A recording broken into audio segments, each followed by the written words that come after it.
తెలంగాణ వాణిజ్య పన్నుల శాఖలో ఇప్పుడైతే పెద్ద అవినీతి కుంభకోణం అయితే బయటకు వచ్చింది. దీంట్లో ఏకంగా 1400 కోట్ల రూపాయలు అవినీతి జరిగినట్లుగా సిసిఎస్ పోలీసులు ప్రాథమికంగా దర్యాప్తు చేయడం జరిగింది. దీని వెనుక మాజీ సిఎస్ సోమేష్ కుమార్ ఉన్నాడు. ఆయనే కీలక పాత్రధారిగా ఉన్నాడనేది అయితే ఇప్పుడు అందరూ కూడా అంటే ఆ దిశలో ఆ కోణంలోనే పోలీసులు కూడా దర్యాప్తు చేస్తున్నారు. దీంట్లో తాజాగా కమర్షియల్ ట్యాక్స్కి చెందిన అధికారులు ఇచ్చిన ఫిర్యాదు మేరకు సిసిఎస్ పోలీసులు అయితే కేసు దర్యాప్తు చేయటం జరిగింది.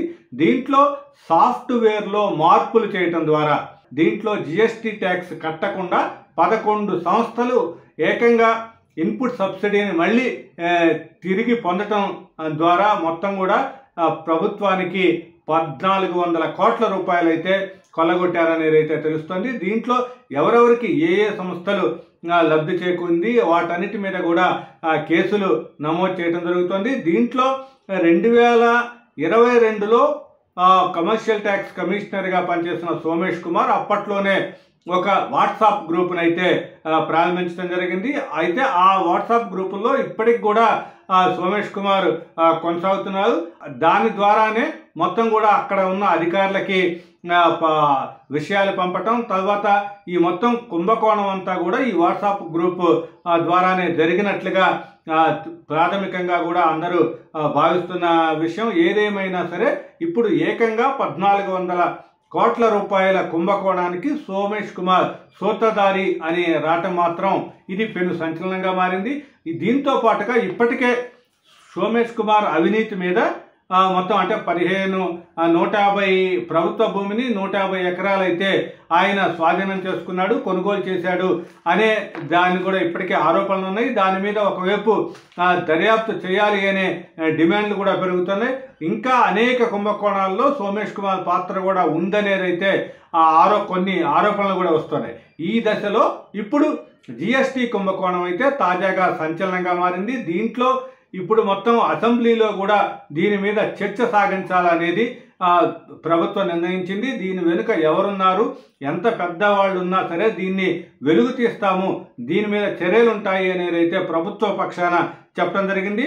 ఇక్కడ ముఖ్యంగా తెలంగాణ బేవరేజెస్ కార్పొరేషన్ ఏదైతే ఉందో అది దాంట్లో పన్ను ఎగవేత ద్వారా 1000 కోట్ల రూపాయల లబ్ధి చేకూరింది. దాంట్లోనే భారీగా అవినీతి జరిగింది. మిగతా 11 సంస్థలు 400 కోట్ల రూపాయల మేర అవినీతికి పాల్పడ్డాయనేది అయితే ఇక్కడ స్పష్టంగా పోలీసులు పేర్కొంటున్నారు. ఏదేమైనా సరే ఇదంతా కూడా ఈ కుంభకోణం అంతా కూడా మొత్తం సాఫ్ట్వేర్లో మార్పులు చేయటం ద్వారా ఈ జిఎస్టీని పన్ను కట్టకుండా దాంట్లో ఇన్పుట్ సబ్సిడీని తీసుకోవటం ద్వారా ఇవన్నీ కూడా ఈ సంస్థలతో పాటు కొంతమంది పెద్దలు సోమేష్ కుమార్ లాంటి పెద్దలైతే మొత్తం కూడా లబ్ధి చేకూరింది వాళ్ళకి.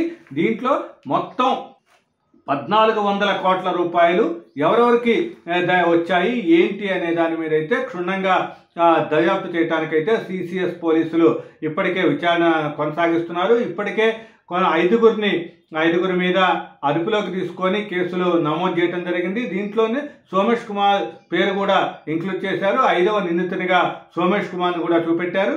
ఏదైనా ఇక్కడ దీని మీద అసెంబ్లీలో కానీ చర్చ జరిగితే పూర్తి స్థాయిలో ఇంకా కూడా మరిన్ని వివరాలు అయితే బయటకు వచ్చే అవకాశం ఉంది. ఏదేమైనా ఇప్పటికే సోమేష్ కుమార్ మీద అనేక అవినీతి ఆరోపణలు వస్తున్న నేపథ్యంలో ఇది అతిపెద్ద కుంభకోణంగా కూడా ప్రభుత్వం చూస్తోంది. దీన్ని ఏ విధంగా దర్యాప్తు చేస్తారు ఏంటి అనేది అయితే చూడాలి. ఏదేమైనా సరే ఈ మొత్తం వ్యవహారం అయితే సోమేష్ కుమార్ చుట్టూ తిరుగుతుంది. ఎందుకంటే ఆయన కేసీఆర్ కి నమ్మకస్తుడైన అధికారిగా కూడా ఉన్నాడు.